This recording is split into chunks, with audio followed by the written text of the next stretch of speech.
जब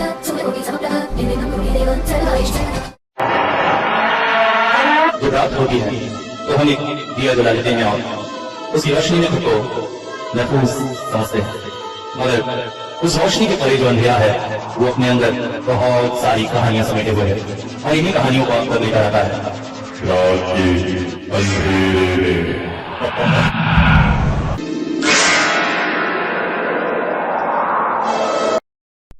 दादाजी, भूत प्रेत होते हैं? छोटा चिंटू प्रश्न पूछ बैठा। आराम कुर्सी पर बैठे निरंजन उसकी ओर मुस्कान भरी आंखों से देख रहे थे।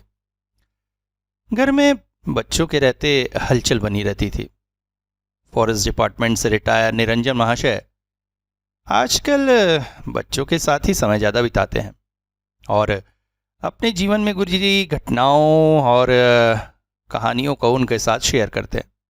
अब आजकल के बच्चों के मन में तो सबसे ज़्यादा हॉरर और भूत प्रेत ही गूंजते हैं, तो दादाजी से अच्छी अच्छी हॉरर कहानियां सुनने के लिए वो हमेशा इकट्ठे हो जाते हैं। शाम के समय चाय की चुस्कियों के साथ निरंजन महाशय आज भी वही काम कर रहे थे। अरे चिंटू, भूत वूत सब होते हैं मगर डरना नहीं चाहिए उनसे। मगर कैसे?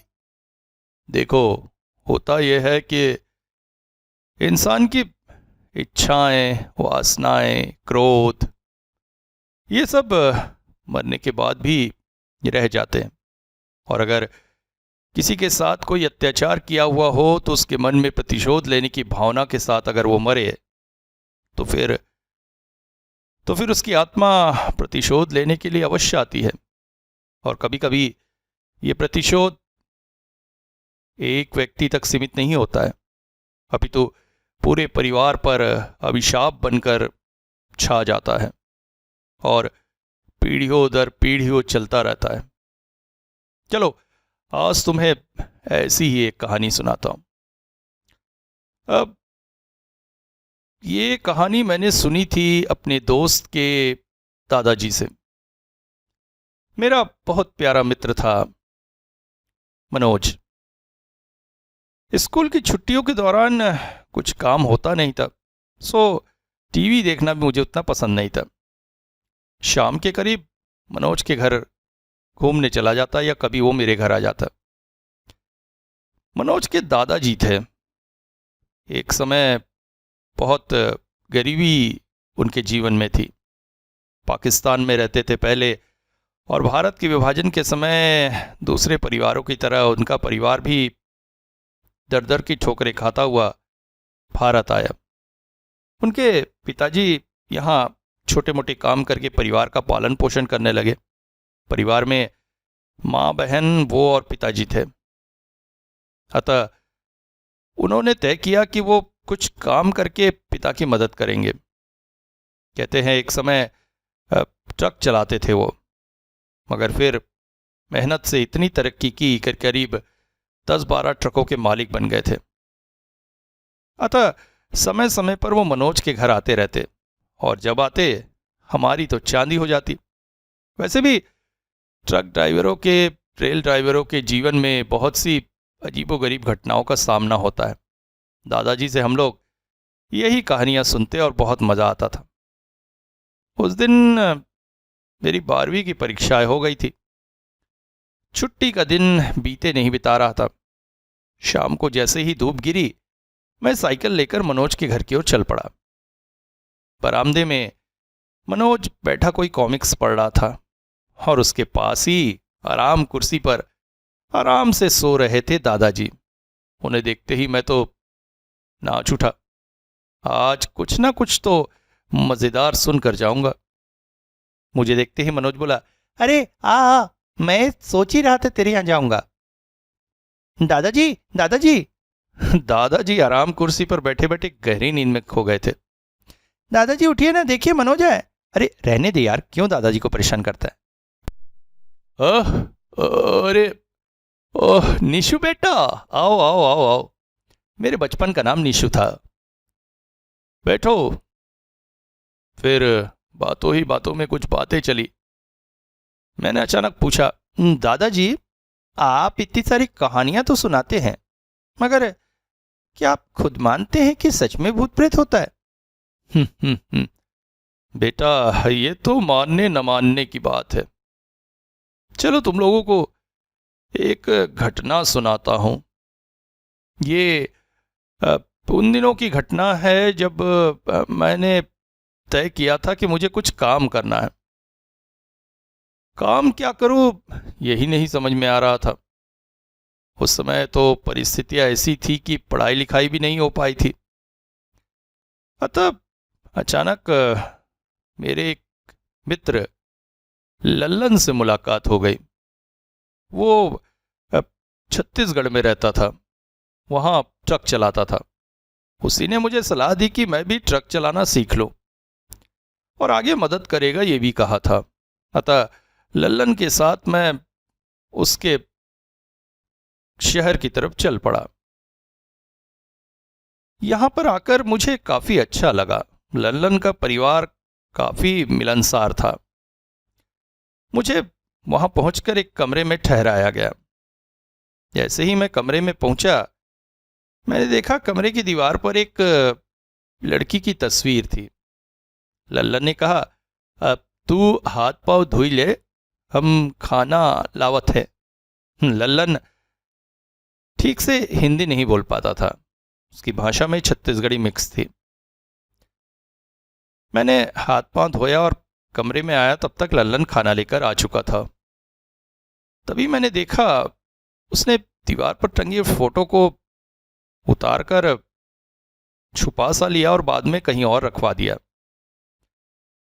छत्तीसगढ़ के लोग चावल ज्यादा पसंद करते हैं, अतः खाने में चावल था। मुझे रोटियां पसंद है। लल्लन ने पूछा, खाना कैसन लगत थई? मैंने कहा, अच्छा, बहुत अच्छा। मगर सच तो ये थी कि रोटियों की कमी मुझे बहुत खल रही थी। खाना स्वादिष्ट था। धीरे धीरे लल्लन के परिवार के लोगों से मुलाकात हुई। उनमें से कोई भी ठीक से हिंदी नहीं बोल पाता था। सभी छत्तीसगढ़ी भाषा में ही बातें करते थे। टूटी फूटी हिंदी में उनसे कुछ बातचीत हुई। फिर अगले दिन लल्लन मुझे अपने मालिक से मिलाने ले गया। मालिक का नाम था सरदार हरवंश सिंह। काफी मेहनती व्यक्ति थे। एक समय काफी गरीबी से उठकर ट्रकों के मालिक बने थे। महाशय से बातचीत करने से समझ में आया कि स्वभाव से महाशय बहुत सख्त मिजाज है, मगर अंदर से काफी दरिया दिल इंसान है। उन्होंने मुझसे कहा, ओए पुत्र, एक बात समझ ली, जिंदगी विच अगर मेहनत करोगे तो ऊपर वाला सब कुछ देता है। मैं तेनू खलासी का काम देंदा। अपने दोस्त के साथ ही तू खलासी लग जा। धीरे से ट्रक ड्राइविंग सीख ले, फिर तुझे भी ड्राइवर लगा देंगे। वहां पर मुझे 50 रुपए माहवार के काम मिल गया। उस समय 50 रुपए बहुत होते थे। लल्लन के साथ ही मैं ट्रक करके दूर दूर निकल जाता सामान पहुंचाने। शहर दर शहर, राज्य बर राज्य हम ट्रक में घूमते रहते। धीरे धीरे मैं ट्रक ड्राइविंग भी सीख रहा था। मैंने लल्लन के घर के पास ही एक छोटा सा घर किराए में ले लिया था। जो कमाता आधा पैसा घर भेज देता, आधा अपने घर किराए और खाने के लिए रखता। वैसे मेरा खर्च तो ज्यादा कुछ था नहीं। अक्सर लल्लन के घर पर ही दावत हो जाती और खाने पीने का इंतजाम हो जाता। काम में छुट्टी कम ही मिलती थी। पहले से बताना होता तभी सरदार जी छुट्टी देते, वरना डांट देते। हाँ, चूंकि मैं बंगाली हूं, इसलिए पूजा के समय 10 दिन की छुट्टियां मिलती थी। उन्हीं छुट्टी में घर चला जाता। बाकी समय माँ, पिताजी, बहन की बहुत याद आती थी, मगर लल्लन के परिवार में घुल मिलकर उनकी कमी पूरी करता। ऐसे ही साल दर साल बीत रहे थे। उस साल हम लोग पूजा से कुछ समय पहले ही महाराष्ट्र की तरफ गए थे।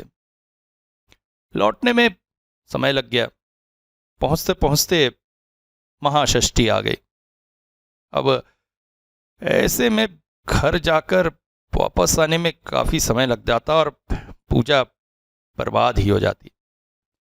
इसलिए उस साल सोचा कि वहीं रहकर पूजा मनाई जाए।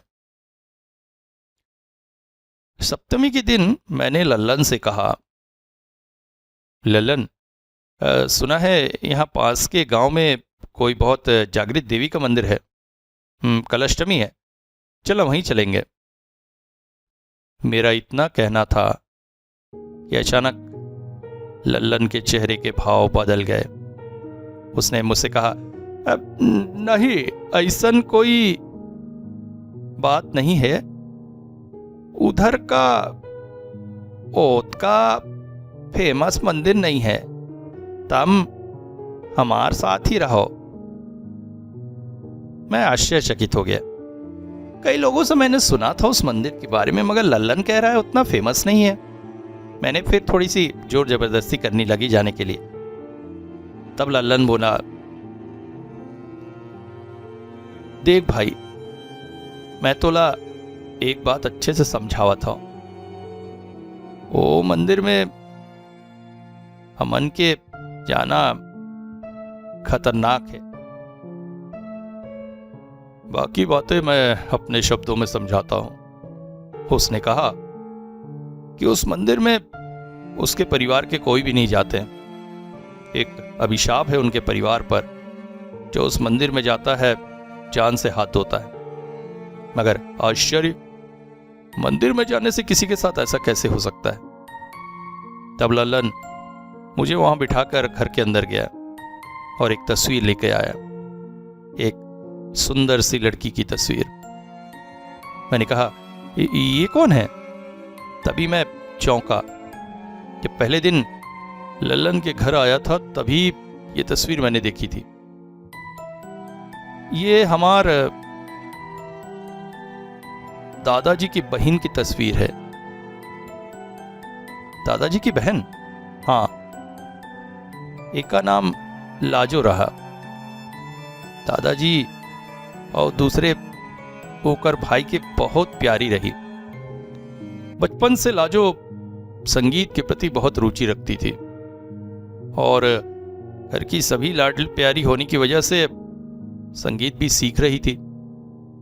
आसपास अगर कहीं संगीत का कार्यक्रम वगैरह होता तो अवश्य वो सुनने जाती। घर का कोई उसे रोक टोक भी नहीं सकता था, सबकी लाडली जो थी। मगर एक बार पास ही के गांव में एक संगीत सभा हुई, जहां जाकर लौटने में काफी रात हो गई। घर आने पर घर के सभी लोगों ने लाजो को बहुत डांटा डपटा, मगर लल्लन के दादाजी का गुस्सा बहुत भयंकर था। जब वो गुस्से में आते तो आओ देखते न ताओ आपा खो बैठते। उस दिन भी कुछ ऐसा ही हुआ। घर लौटने पर जब दादाजी को लाजो की देर से घर लौटने की बात पता चली तो वो बहुत क्रोधित हो गए। कुछ बातों ही बातों में दोनों भाई बहन में कहा सुनी हो गई। क्रोधित होकर दादाजी ने पास ही पड़ा एक कुल्हाड़ा उठा लिया और दे मारा लाजो की गर्दन पर।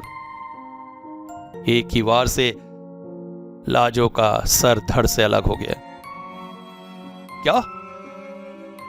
छोटी सी बात पर अपनी बहन को काट डाला? हाँ, हमारे दादाजी ऐसे ही रहे। जब वो के गुस्सा चढ़त तो फिर ओनों के बात नहीं सुनते थे। यही नहीं, वो रात और भयानक हुआ। दादाजी का गुस्सा इतने में भी शांत ना हुआ और फिर वो अपनी बहन की लाश के छोटे छोटे टुकड़ा किए और ओका बोरा में भर के उसी मंदिर के पीछे गए और वहां एक गड्ढा खोद के लाश को दबा दिए। कहते हैं तभी से लाजो की अतृप्त आत्मा बदले की आग में जल रही है और वो मंदिर में जब भी हमारे परिवार से कोई जावत है वो का मार डालत है। सबसे पहले हमारे दादाजी की ही मौत हुई। आश्चर्यजनक तौर पर उनकी सरकटी लाश मंदिर के पीछे मिली थी। फिर हमारे छोटे चाचा की लाश मंदिर के पीछे के एक तालाब में मिली। क्या? तो पुलिस ने कुछ नहीं किया? हाँ। खून या हत्या होती, हत्यारा होता तो पुलिस कुछ करती ना। यहां तो हत्यारा के पकड़े जाने का कोई बात ही नहीं थी। इसलिए हम सब वो मंदिर से डरते हैं और मंदिर में जाने की बात पर कोई भी तैयार नहीं होता है। लाजो की अतृप्त आत्मा एक अभिशाप है हमारे परिवार पर। वो तो ठीक है, मगर उसकी आत्मा अतृप्त इसीलिए है क्योंकि उसे अंतिम संस्कार नहीं मिला था। तुम लोग उसका विधि विधान से अंतिम संस्कार क्यों नहीं करवाते? तभी तो उसकी आत्मा शांत हो जाएगी। अब हम करवा तो सकते हैं, मगर कहा है कि बहुत मुश्किल है। कैसे मुश्किल? सबसे पहले तो होकर लाश ढूंढना पड़ी। हाँ, तो मंदिर के पीछे ही तो वो लाश होगी, मगर ये बात को अतेक साल बीत गए हैं कि हम लाश कहाँ खोजेंगे? अरे तो गांव के कुछ लोगों को लगा दो, आसपास की जगह को खोदेंगे, कहीं ना कहीं मिल ही जाएगी। हाँ, अगर इतना आसान होता तो हमन का नहीं करत रहे, मगर का बताओ, ये बात अतके आसान नहीं है। मतलब लाश हमन के परिवार के लोगन का ही खोद के निकालना पड़ी और ओकर बाद हमन के ओकर अंतिम संस्कार करना जरूरी है, तभी ओकर आत्मा के शांति मिली, नहीं तो नहीं मिली। ओ ठीक है, तो फिर तुझे जाने की जरूरत नहीं। मगर फिर मेरी दोस्ती की खातिर और मेरी खुशी की खातिर उसने एक इंतजाम किया। गांव में ही उसका एक दोस्त रहता था, कृष्णा। वो बोला, कृष्णा मुझे मंदिर के अंदर ले जाकर पूरा मंदिर घुमा देगा। वो मंदिर की हद से कुछ बाहर खड़ा रहेगा। कहते हैं मंदिर की हद से बाहर रहने पर कोई खतरा नहीं है। हालांकि मैंने काफी नानुकुर किया उसे ले जाने के लिए, मगर लल्लन मुझे खुश करने के लिए मंदिर दिखाने को तैयार था। अष्टमी के दिन दोपहर हम पास के गांव की ओर चल पड़े। मंदिर से कुछ ही दूरी पर कृष्णा भी हमें मिल गया। मंदिर की सीमा से थोड़ा पहले ही एक पेड़ के नीचे लल्लन रुक गया। मुझसे कहा, अब मैं जाकर मंदिर घूम आऊं। कृष्णा मुझे मंदिर ले गया। मंदिर बहुत सुंदर और भव्य था। अंदर मां दुर्गा की अप्रतिम प्रतिमा थी। देखकर मन प्रसन्न हो उठा। मंदिर दर्शन के बाद वो मुझे आसपास की जगह घुमा रहा था। तभी पास ही के कमरे में ले गया। वो बोला, ये यहाँ की भोग निर्माण का कमरा है। यहाँ पर भोग बनता है। आज तो आने में देर हो गई करके खत्म हो गया है, नहीं तो बहुत अच्छा प्रसाद मिलता। कमरा अंदर से हल्का अंधेरा सा था। पास ही सीढ़ियां भी थी ऊपर जाने के लिए। ऊपर गोदाम था। तभी मुझे याद आया, लल्लन ने कहा था इसी भोग वाले कमरे के ठीक पीछे लाजो की लाश गड़ी हुई है। मैंने कृष्णा से कहा, एक बार मंदिर को पीछे तरफ से जाकर देख सकते हैं क्या? वो मुझे मंदिर दिखाने ले गया। मंदिर के पीछे पहुंचकर मैंने देखा, भोग वाले कमरे के ठीक पीछे कूड़े करकट का ढेर लगा था। यहीं तरफ की खिड़की से शायद सारा कचरा इधर फेंक दिया जाता था। थोड़ी दूरी पर कुछ खाली मैदान सा था और फिर एक छोटा सा तालाब। इसी तालाब में लल्लन के छोटे चाचा की लाश मिली थी। तभी मेरी नजर मैदान में एक खास जगह पर गई। मैदान में हर जगह घास झाड़ियां वगैरह उगी थी, मगर वो जगह आयताकार आकार में था और बिल्कुल बंजर और वीरान था। आश्चर्य की बात थी, पूरे मैदान में घास वगैरह है मगर उस जगह नहीं। मेरे मन में एक शंका जगी। तभी अचानक पानी की कुछ बूंदों ने मेरा ध्यान आकर्षित किया। आसमान की तरफ देखकर मैं चौंक उठा। घने काले बादल छा चुके थे, तेज बिजलियां कड़क रही थी। कृष्णा ने मुझे जल्द से जल्द चलने के लिए कहा। हम मंदिर से दूर निकल आए और उस पेड़ के पास पहुंचे जहां लल्लन खड़ा था। मगर आसमान की हालत देखकर समझ में आ रहा था कि ज्यादा देर हम सुरक्षित नहीं रहेंगे। धीरे धीरे हल्की बूंदाबांदी शुरू हो गई, जिसने कुछ ही देर में मूसलाधार बारिश का रूप ले लिया। पेड़ के नीचे खड़े खड़े मैंने दोनों से कहा, एक काम करते हैं, मंदिर के अंदर चलकर रुकते हैं, बारिश बंद हो गई तो चल देंगे। मगर लल्लन किसी हद से मंदिर में जाने को तैयार न था। तभी अचानक पास ही के एक पेड़ में बिजली आकर गिरी। परिस्थितियां इस बात को निर्देश कर रही थी कि हम मंदिर के अंदर जाकर ही सुरक्षित रहेंगे।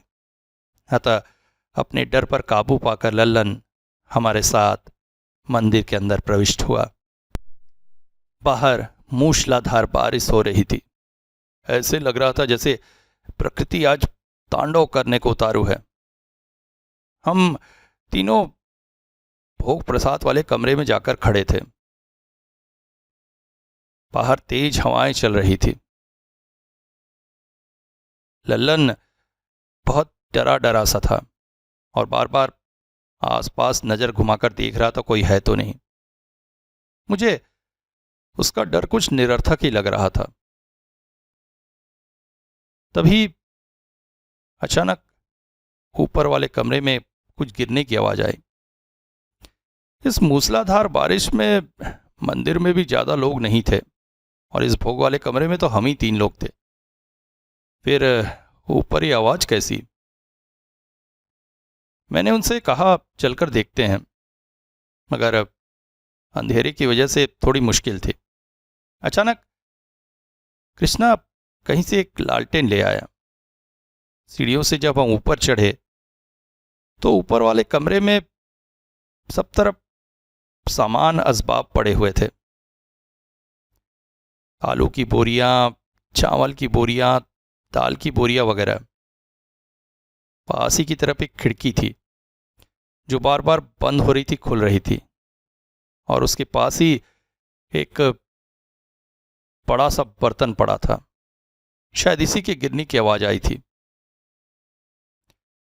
मैं पढ़कर खिड़की बंद करने के लिए गया। खिड़की जोर लगाकर बंद कर ही रहा था कि अचानक एक तेज हवा के झोंके ने मुझे दूर फेंक दिया और मैं जाकर आलू और चावल के बोरों के ऊपर गिर गया। हवा का झोंका इतना तेज होना आश्चर्यजनक था। मैं उठकर खड़ा हो ही रहा था कि अचानक फांसी की बोरियों के बीच से एक बड़ी सी बोरी धम से आकर हमारे सामने गिरी। हम सभी चौंक पड़े। अंदर इतनी हलचल तो नहीं थी कि इतनी भारी बोरी नीचे आकर गिर जाती। फिर भी मन में एक अजीब सी आशंका हुई। हम तीनों तुरंत ही वहां से नीचे उतर आए, मगर तभी आश्चर्यजनक घटना घटी। भोग वाले कमरे से बाहर निकलने का दरवाजा बाहर से बंद था। आश्चर्य, दरवाजा कैसे बंद हो गया अपने आप? हम तीनों चौंक पड़े थे। हमने काफी कोशिश की, जोर लगाया दरवाजा खोलने के लिए, मगर आश्चर्यजनक तौर पर वो दरवाजा बंद था। अब इस कमरे से निकल पाना हमारे लिए मुसीबत की बात बन गई थी। तभी मेरे दिमाग में एक बात आई। ऊपर वाली खिड़की से हम पीछे की तरफ कूद सकते थे। हाँ, नीचे गिरने पर हाथ पांव जरूर टूटते या चोट लगती, मगर सुबह तक इस कमरे में बंद रहने से वो तो ठीक था। मैंने उन तीनों को सलाह दी। हम तीनों दौड़कर ऊपर वाले कमरे में गए, मगर बाहर बारिश का आलम ऐसा था कि अभी हम कूद नहीं सकते थे। तभी मेरे दिमाग में पड़े हुए इस बोरे की बात आई। आखिर बोरा ऊपर से गिरा कैसे और इसमें है क्या? जानने का कौतूहल मेरे मन में जाग उठा था। मैंने धीरे धीरे बोरे के मुंह में बंधी रस्सी खोलनी शुरू की। कृष्णा और लल्लन कुछ दूरी पर खड़े थे। बोरा खुलते ही मैं चौंक पड़ा था।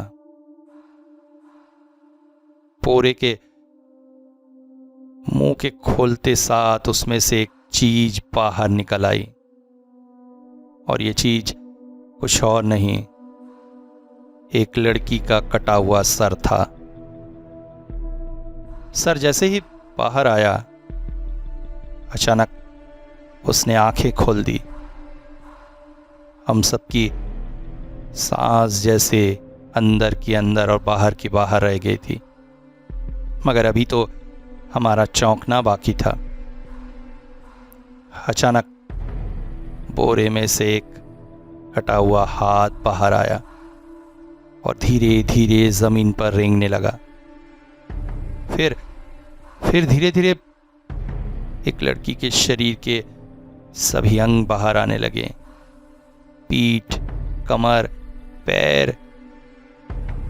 लल्लन थर थर कांप रहा था और हमारे सामने ही आश्चर्यजनक तौर पर शरीर के सभी अंग एक दूसरे से जुड़ने लगे और हमारे सामने खड़ी थी एक अप्रतिम सुंदर लड़की, जिसे देखकर सच में मेरा मन एक पल को कचोट उठा था कि इतनी प्यारी सी लड़की पर कोई कुल्हाड़ी से वार कैसे कर सकता है।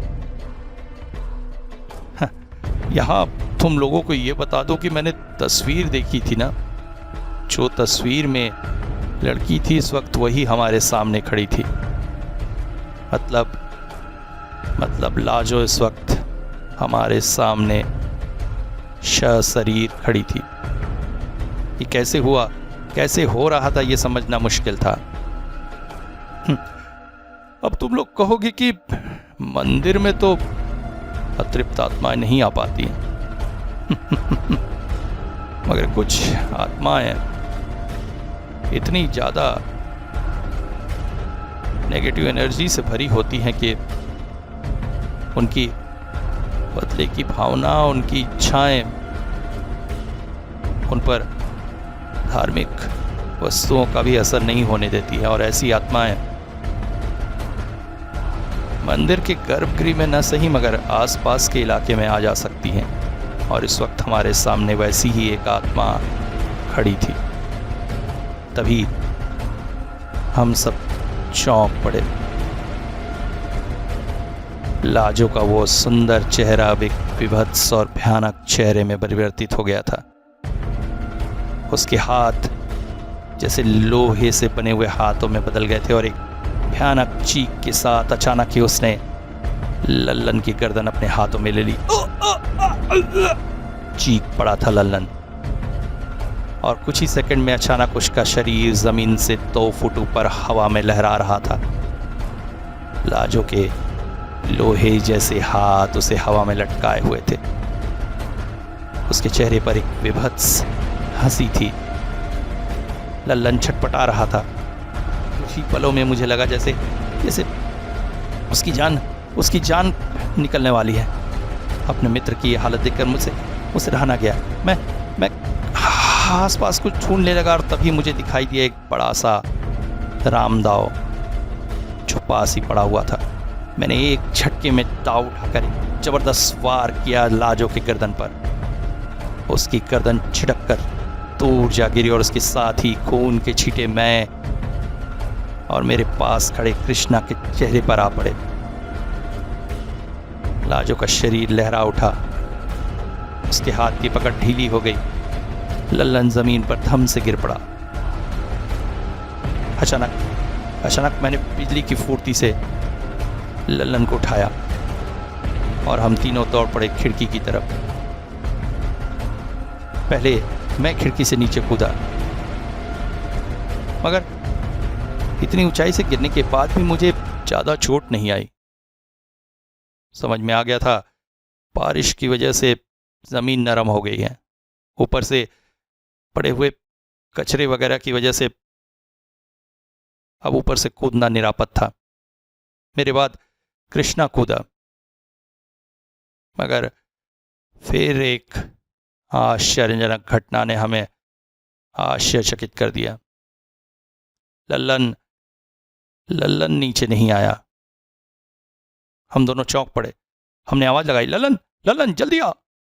तभी लल्लन की चीख सुनाई दी, बचाओ बचाओ। कृष्णा अपने साथ कूदते समय लालटेन भी ले आया था। जल्दी जल्दी हमने उसे जलाया। चारों ओर घुप अंधेरा फैला हुआ था, इस वजह से हम कुछ भी देखने में असमर्थ थे। जैसे ही लालटेन जली और उसकी रोशनी हमने ऊपर की तरफ की तो एक आश्चर्यजनक दृश्य देखा। लल्लन खिड़की से उल्टा लटक रहा था और उसके पैरों को पकड़े हुए थे लाजो के गर्दन कटी लाश का बचा हुआ शरीर। अभी भी उसकी गर्दन में वही रामदाव गड़ा हुआ था और वो लल्लन के पैरों को पकड़े हुए थे। हमें समझ में नहीं आ रहा था हम क्या करें। तभी अचानक लल्लन के छटपटाने से शायद उसकी पकड़ ढीली हुई और वो नीचे गिर पड़ा, मगर लल्लन के पैरों में बहुत तेज चोट आई थी। हम उसके पास दौड़े। लल्लन कैसे तू? मैं ठीक हूँ, मगर उसे उठाने की कोशिश करते हुए हम असफल हो गए, क्योंकि लल्लन का लगता है पैर टूट गया था। वो उठकर खड़े होने में असमर्थ था, मगर हमें तो यहाँ से भागना था। हम भागते कैसे? तभी मैंने देखा दीवार से होकर धीरे धीरे वो सरकटी लाश नीचे की तरफ आ रही थी। सामने प्रत्यक्ष मौत थी। कैसे बचते हम उसे? तभी मेरे दिमाग में एक बात आई। तालाब के पास पूरे मैदान में घास है, मगर एक चौकोर आकार की जगह में घास नहीं है। कहीं यही तो वो जगह नहीं जहां पर लाजो की लाश गाड़ी गई थी। शायद उसकी अतृप्त आत्मा की नेगेटिव एनर्जी ने उस जगह को ऐसा बना दिया है। मैंने अपने दिल की बात सबको बताई। अब जल्द से जल्द हमें उस जगह को खोदकर लाश को बाहर निकालना था। तभी कृष्णा न जाने कहां से एक फावड़ा ले आया। वो और मैं मिलकर तुरंत जमीन खोदनी शुरू कर दिए। थोड़ी सी खुदाई के बाद ही अचानक फावड़ा किसी चीज से टकराया। ये एक हड्डी का टुकड़ा था। हमें समझ में आ गया हम सही जा रहे हैं। थोड़ी सी और जमीन गहरी की तो बहुत सारी हड्डियां दिखने लगी, मगर तब तक देर हो चुकी थी। लाजो की वो सरकटी लाश लल्लन के ठीक पास पहुंच गई थी और तभी आश्चर्यजनक रूप से उसने अपने गर्दन में गड़े उस रामदाव को निकालकर अपने हाथों में ले लिया। मुझे समझ में नहीं आ रहा था मैं क्या करूं। लल्लन को वहां से किसी भी तरह से निकाल के यहां लाना जरूरी था, क्योंकि उसी के हाथों से दाह संस्कार होने पर ही लाजो की आत्मा को मुक्ति मिलती। मगर वहां तो प्रत्यक्ष मौत खड़ी थी लल्लन के सामने। अगले ही पल लाजो ने रामदाव हवा में उठाकर लल्लन की तरफ वार करने की मुद्रा बना ली थी। तभी मेरे दिमाग में एक बात कौन गई। मैंने हड्डी का एक टुकड़ा उठाकर लल्लन की तरफ फेंक दिया और उसके साथ ही माचिस की एक डिबिया। लल्लन जल्दी से इस हड्डी में आग लगा। तब तक लालटेन में भर मिट्टी तेल को हमने उस गड्ढे में पूरी तरह से छिड़क दिया। लल्लन ने जल्दी जल्दी माचिस जलाकर उस हड्डी पर डालने की कोशिश की थी। तभी एक चीख के साथ पूरा वातावरण गूंज गया।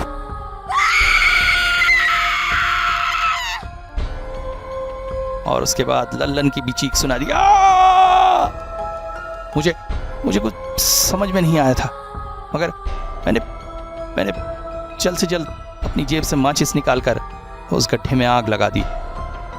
अगले ही पल फिर से एक भयानक चीख सुनाई दी। धीरे धीरे गड्ढे में जलती हुई आग भी धुंधली होने लगी और उसके साथ साथ मेरे चारों ओर भी अंधेरा छाने लगा। मुझे समझ में नहीं आया लल्लन को मैं बचा सका या नहीं, मगर तब तक मैं बेहोश हो चुका था। होश आया तो मैंने कुछ लोगों को अपने आसपास लालटेन लिए खड़ा देखा। मैं हड़बड़ा कर उठ गया। लल्लन, मैं ठीक हूं। लल्लन की आवाज ने मुझे ढांढस बताया। मैंने अपने आप को मंदिर के एक चबूतरे पर पाया। आसपास बहुत से लोग खड़े थे, लल्लन और कृष्णा भी। सौभाग्य से लल्लन का पैर जरूर टूटा था, मगर उसकी जान बच गई थी। उसने बताया कि उसने जैसे ही हड्डी में आग लगाई और मैंने गड्ढे में आग लगाई, लाजो का शरीर धीरे धीरे हवा में विलीन हो गया था। खुशकिस्मती की बात थी कि यह घटना रामदाव के लल्लन की गर्दन तक पहुंचने से पहले ही हुई थी, अन्यथा उसकी गर्दन भी कट चुकी होती। मंदिर के पंडित ने हम लोगों से माफी मांगी। तेज बारिश को देखकर बेचारा भयभीत हो गया था और भोग वाले दरवाजे में ताला लगाकर जल्दी जल्दी वो अपने घर की तरफ भाग गया था। उसे यह भी ध्यान न रहा कि हम तीनों अंदर हैं। खैर, जैसे तैसे हम लोगों ने एक परिवार को एक भयानक अभिशाप से मुक्त किया। तो क्या सचमुच लाजो की आत्मा को मुक्ति मिल गई? मैंने पूछा। मुझे तो ऐसा ही लगा, मगर फिर भी न जाने क्यों दोबारा उस गांव में उस मंदिर में जाने की मेरी हिम्मत कभी न हुई, क्योंकि बार बार मन में कोई कहता था, लाजो की आत्मा तुझे कभी नहीं छोड़ेगी। एक बार मंदिर में आ, फिर मैं तुझसे भी बदला लूंगी।